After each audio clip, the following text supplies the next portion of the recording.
প্রশান্ত Varma cinematic ইউনিভার্সের মহাকালী নামক সিনেমাটি নিয়ে আজকে কথা হবে।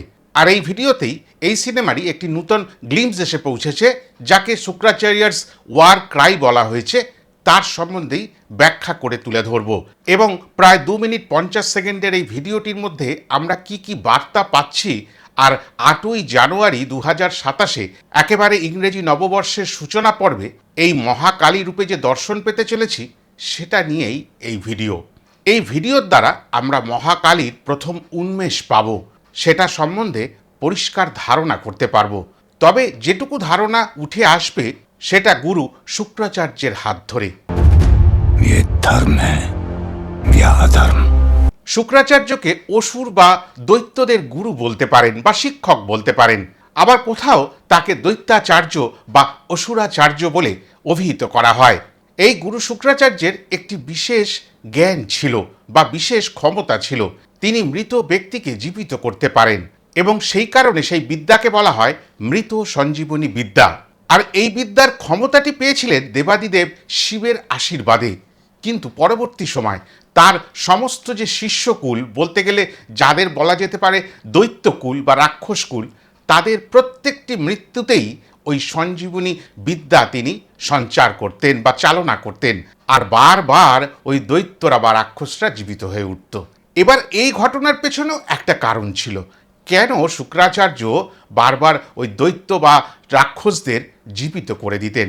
তার মতে একসময় অন্যায় করা হয়েছিল, অধর্ম করা হয়েছিল। যখন সমুদ্র মন্থন করা হয় তখন যে অমৃত উঠে এসেছিল, সেই অমৃত কিন্তু রাক্ষসদের মধ্যে বন্টন করা হয়নি, কেবলমাত্র দেবতাদের ভাগ্যেই পড়েছিল সেই অমৃত। সেই কারণে তার একটা ক্ষোভ ছিল, রাগ ছিল, কেন তার শিষ্য ভক্তদের এক ফোঁটা অমৃত প্রদান করা হয়নি। এই রাগবশত তিনি কিন্তু বারংবার ওই মৃত কোনো দৈত্য বা রাক্ষসকে নূতন করে জীবিত করে আবার তার মধ্যে প্রাণ সঞ্চার করে লড়াইয়ের জন্য প্রস্তুত করে দিতেন। এর ফলে তিনি আরেকটি আবার বিষয়ে কাজ করেন, যে রক্তবীজ বলে একটি রাক্ষস ছিল, তাকে বিশেষভাবে শক্তিশালী করে তোলেন। সেই রক্তবীজ রাক্ষসকেও দেবাদিদেব শিব একটি ক্ষমতা আশীর্বাদ স্বরূপ দিয়েছিলেন, যে তিনি যদি যুদ্ধের সময় কোনো কারণে আহত হন, তার শরীর থেকে যে এক ফোঁটা রক্ত যদি মাটিতে পড়ে, তাহলে আবারও শয়ে শয়ে রক্তবীজ অটোমেটিক জন্মে যাবে। এই বিষয়টা জানার পরে মা কালী বা রক্তবীজ কালী বলতে পারেন, তিনি নিজে ওই রক্তবীজকে নিধন করে তার রক্ত সম্পূর্ণ পান করে নেন, যাতে মাটিতে একটি ফোঁটাও না পড়তে পারে, রক্তবীজের বংশ বিস্তার না হতে পারে। তা এইটা ছিল এই গ্লিমস বা বলতে পারেন একটা টিজার।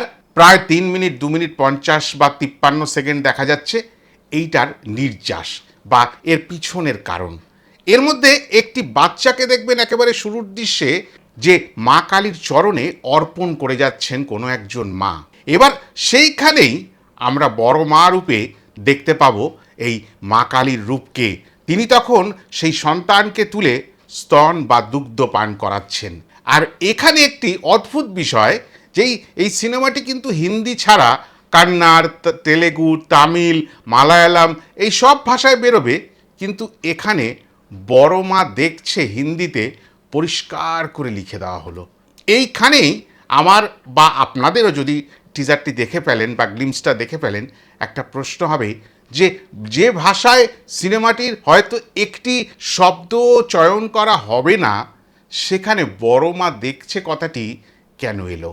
যে এই মা কালীর আরাধনা বলতে গেলে আমাদের এই পশ্চিমবাংলার কথা তো ভারতবর্ষের মধ্যে একটা জায়গা করে উঠে আসে।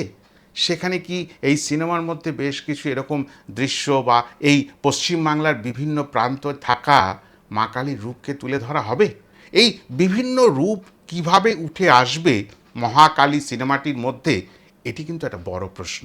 সমস্তটা জানার জন্য নিশ্চয়ই করে সেই দূরে থাকা যে দিনখানি 8ই জানুয়ারি 2027, তার জন্য অপেক্ষা করতে হবে। হয়তো হালকা হালকা মৃদু ঠান্ডা বাতাস চলবে, তখন এসে আমাদের কাছে মহাকালী ধরা দেবেন। এতটাই বলার ছিল এই ভিডিওর মধ্য দিয়ে। যদি ভালো লাগে তাহলে লাইক, কমেন্ট, শেয়ার করে দেবেন। আর যারা আমার এই চ্যানেলটি সাবস্ক্রাইব করেননি তারা সাবস্ক্রাইব করে নেবেন। যারা ফেসবুক পেজে এই ভিডিওটি দেখছেন তাহলে পেজটি ফলো করে আমার পাশে থাকবেন। সবাই ভালো থাকবেন। আবার নতুন ভিডিও নিয়ে আপনার কাছে ফিরে আসব। নমস্কার।